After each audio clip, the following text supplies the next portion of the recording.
کس طرح سے علی ظفر اور ان کی اہلیہ کو اغوا کیا گیا۔ اغوا کا گھنونا کھیل رچانے والا ان کا اپنا ہی شخص، اپنا ہی دوست نکلا۔ کس طرح سے وہ ان کو لاہور میں 6 گھنٹے تک سڑکوں پر گھماتا رہا اور ان کے والدین کو فون کر کے پیسوں کی ڈیمانڈ کرتا رہا، اور پھر فائنلی علی ظفر اور ان کی اہلیہ کے ساتھ جو واقعات پیش آئے اس کا ذکر انہوں نے خود آ کر سوشل میڈیا پر کر دیا، اور انہوں نے بتایا کہ ان کے ساتھ کیا کیا بیتی۔ یہ سب کچھ آج کے ویڈیو میں آپ کو بتاؤں گی۔ السلام علیکم مائی سوشل میڈیا فیملی، امید کرتی ہوں کہ آپ سب لوگ حفظ و امان سے ہوں گے، خوش باش ہوں گے، اور اللہ تعالیٰ سب کو اپنی حفظ و امان میں رکھے۔ لیکن آج کل جو حالات ہوتے جا رہے ہیں انفارچونیٹلی وہ بڑے عجیب و غریب ہیں کہ ہمارے ملک کے تو سٹارز بھی محفوظ نہیں ہیں۔ اب جہاں بہت سارے سٹارز کے ساتھ بہت کچھ ہوا ہے، وہیں پر ہمارے ایک سپر سٹار ہیں جو کئی دہائیوں سے سپر سٹار ہی ہیں۔ جی ہاں، میں بات کروں علی ظفر کی۔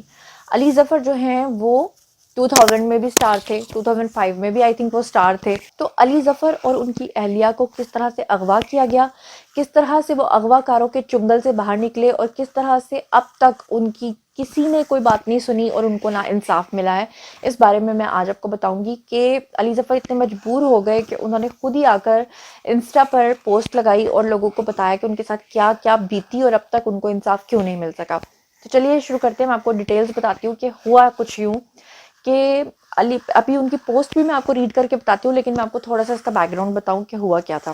ہوا یہ تھا کہ علی ظفر اور ان کی اہلیہ جو ہیں وہ ایک شاپ پہ گئے تھے شاپنگ کرنے کے لیے، اور جب یہ لوگ باہر نکلے اور گاڑی میں بیٹھے تو ان کی گاڑی میں آلریڈی کچھ لوگ بیٹھے ہوئے تھے جو مشکوک تھے، اور انہوں نے ان کو گن پوائنٹ پہ 6 گھنٹے تک لاہور کی سڑکوں پر گھمایا، اور وہ ان کو بار بار یہ دھمکیاں دے رہے تھے کہ ہم آپ کو جان سے مار دیں گے جب تک کہ آپ ہمیں 25 لاکھ روپے نہیں دیتے۔ 25 لاکھ روپے ایک بہت بڑی رقم تھی 2009 میں۔ جی میں بات کر رہی ہوں 2009 کی، جب ان کے ساتھ یہ واقعہ پیش آیا تھا، لاہور کی سڑکوں پہ 6 گھنٹے تک ان کو گھمایا گیا تھا۔ اس وقت ان سے جب 25 لاکھ روپے مانگے گئے تھے، تو آپ اندازہ کریں کہ آج 2022 میں 25 لاکھ روپے کی کیا ویلیو ہوگی، وہ کتنے کروڑ روپے بنتے ہوں گے۔ اور جب علی ظفر کے گھر والوں کو فون گیا جو اغوا کار تھے ان کی طرف سے، اور کہا گیا کہ جی ہم نے آپ کے بیٹے اور بہو کو اغوا کر لیا ہے، اور اگر آپ نے 25 لاکھ روپے کا بندوبست ابھی کے ابھی نہ کیا اور پیسے نہ دیے تو ہم آپ کے بیٹے کو یہیں کے یہیں گولی مار دیں گے۔ تو پہلے تو ان کے گھر والے سمجھے کہ یہ ان کے ساتھ کوئی سکیم ہو رہا ہے، کوئی مذاق ہو رہا ہے، لیکن بعد میں ان کو پتا چلا، جب بات ہوئی علی ظفر کے ساتھ اور ان کی اہلیہ کے ساتھ، تو ان کو یقین آیا کہ واقعی ان کا بیٹا جو ہے وہ اغوا ہو چکا ہے۔ وہ علی ظفر پہ تشدد بھی کرتے رہے اور ان کو دھمکاتے بھی رہے اور ان کو جان سے مارنے کی دھمکیاں بھی دیتے رہے، اور اس طرح سے پورا دن جو ہے صبح سے شام تک ڈھل چکا تھا۔ اور پھر فائنلی ان کے جو والدین ہیں علی ظفر کے، انہوں نے صرف 2.5 لاکھ روپے کا انتظام کیا تھا۔ اس وقت 2.5 لاکھ روپے کی ویلیو بھی آپ سمجھ لیں کہ آج کے 26 لاکھ کے برابر تھی۔ آخر کار ان کے والدین نے 2.5 لاکھ روپے کا انتظام کیا اور ان اغوا کاروں کو دیا، اور اس کے بعد جا کر انہوں نے علی ظفر اور ان کی اہلیہ کو جو ہے وہ رہا کیا، چھوڑا، اور خود جو ہے وہ ان کو وہاں پہ تشدد کر کے گاڑی میں، اور وہ وہاں سے بھاگ گئے تھے۔ اس حوالے سے علی ظفر کی جو ذہنی حالت ہے وہ اتنی زیادہ وہ ڈپریشن میں رہے ہیں کہ اسی کا ذکر کیا ہے انہوں نے انسٹاگرام پہ آ کے۔ آپ سب لوگ جانتے ہیں کہ علی ظفر پچھلے کافی عرصے سے ڈپریشن کا اس لیے بھی شکار ہیں کیونکہ ان کے اوپر ہیرسمنٹ کا کیس بھی چل رہا تھا، جو کہ میشا شفیع نے ان کے اوپر کیا تھا، جو کہ ایک سنگر ہے، اور ان کا کہنا تھا کہ انہوں نے ان کو ہراس کیا تھا۔ اب میں یہاں پر آپ کو بتا دوں کہ علی ظفر نے اپنی جو پوسٹ لگائی اس میں انہوں نے کیا کہا۔ انہوں نے کہا کہ 2009 میں مجھے اور عائشہ کو اغوا کیا گیا، ہم بچ گئے، ہم اس واقعے کے بارے میں اب تک بات نہیں کرتے، تاہم ہم دونوں تاحال اس صدمے میں ہیں، آپ کو پارٹی میں آنے والے کسی شخص کے ذریعے بلیک میل اور ہراساں کیا جا رہا ہے۔ ان کا کہنا یہ تھا کہ اس وقت جو وہ یعنی اغوا ہوئے تھے، لیکن آج بھی کوئی شخص ہے جو ان کو بلیک میل کر رہا ہے۔ آئی ڈونٹ نو کہ ان کی ایسی کون سی چیزیں ہیں اس شخص کے پاس جو آج بھی ان کو بلیک میل کر رہا ہے۔ اس کے بعد علی ظفر نے لکھا کہ ہم نے ہر جانے کے لیے یعنی سوٹ فائل کرنے کا فیصلہ کیا، یعنی اس شخص کے خلاف کیس کرنے کا فیصلہ کیا، لیکن یہ دیکھتے ہوئے کہ نظام آپ کے لیے انصاف کی تلاش میں کتنا مشکل ہے، میں نے یہ فیصلہ کیا ہے کہ لوگ اسے خود پڑھ سکیں۔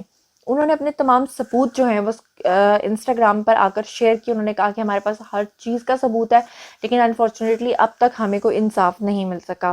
اور اس کے بعد انہوں نے مزید لکھا کہ تقریباً 5 سال پہلے میں نے مناسب اور پیشہ ورانہ طریقہ استعمال کرتے ہوئے انصاف کے حصول اور ہرجانے کا دعویٰ کرنے کے لیے اپنے نظام انصاف کی طرف رجوع بھی کیا تھا، اور انہوں نے کہا کہ دستاویزات اور تفصیلات شیئر کرتے ہوئے انہوں نے کہا کہ ان تمام سالوں کے بعد بھی سسٹم نے ہمیں تمام متعلقہ سوالات پوچھنے اور تمام متعلقہ ثبوت عدالت میں پیش کرنے کی اجازت نہیں دی، آخر کیوں؟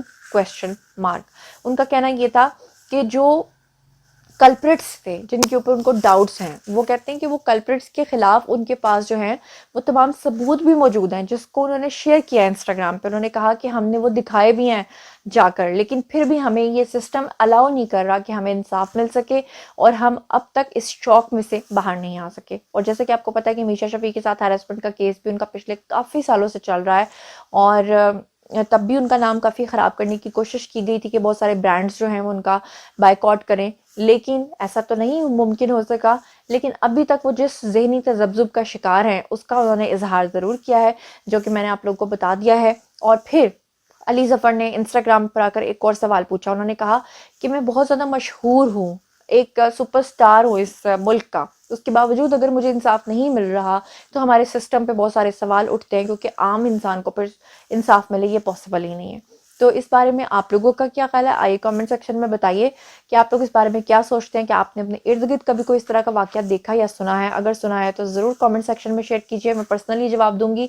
اور علی ظفر کا یہ شکوہ کہ ہمارے ملک میں سسٹم ٹھیک نہیں ہے، اس سسٹم کو ٹھیک کون کرے گا؟ ہم سب آواز تو اٹھاتے ہیں، لیکن ہم اس سسٹم کو ٹھیک کرنے کے لیے آواز کا حصہ کیوں نہیں بنتے؟ اس بارے میں آپ لوگ جو سوچتے اور سمجھتے ہیں کامنٹ سیکشن میں آئیے لکھیے، میں پرسنلی آپ کو جواب دوں گی۔ مزید خبریں، ولاگز، انٹرویوز اور سیاسی تجزیے جاننے کے لیے میرے ساتھ کنیکٹڈ رہنا ہرگز مت بھولیے گا۔ چینل کو سبسکرائب کر لیجیے گا۔ اپنا بہت بہت خیال رکھیے گا۔ اللہ نے کے بعد